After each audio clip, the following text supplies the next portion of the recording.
अस्सलाम वालेकुम ट्रेडर्स, मैं हूं जाबिर गफूर। फॉरेक्स सिक्योरिटीज़ में आपको खुशामदीद कहते हैं। तो जैसे आपको पता है कि फंडामेंटली अगर मार्केट में वोलेटिलिटी आती है तो हम क्या करते हैं कि हम डॉलर की स्ट्रेंथ को मालूम करते हैं और उसी के लिए हम डॉलर इंडेक्स का सहारा लेते हैं। अब अगर डॉलर इंडेक्स में अगर डॉलर वीक हो रहा है तो इसका मतलब ये है कि उसके जो पेयर है, बेस पेयर या कोटेड करेंसी या बेस करेंसी जितने भी वहाँ पर डॉलर उसके साथ इन्वॉल्व हैं वो वीक होगा।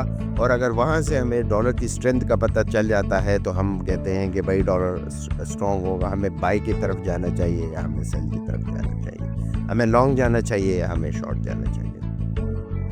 अब ये चीज़ें जो है एक ट्रेडर को, रिटेल ट्रेडर को इस वजह से नापनी होती है क्योंकि वो टेक्निकली तो काम कर रहा होता है।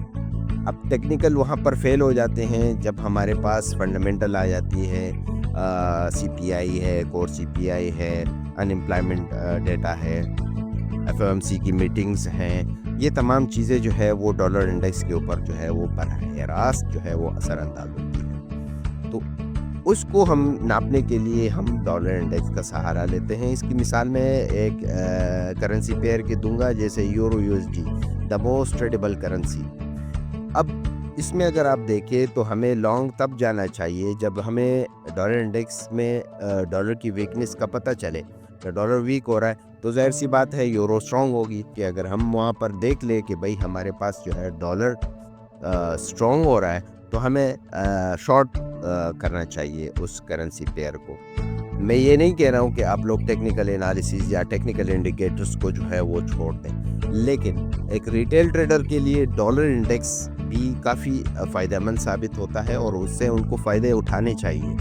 तो यहाँ से जो है आप लोग को एक सिग्नल जनरेट हो जाएगा कि भाई हम अब डॉलर के अगेंस्ट जितनी भी करेंसीज है उसमें हम शॉर्ट पे जाएंगे या लॉन्ग पे जाएंगे।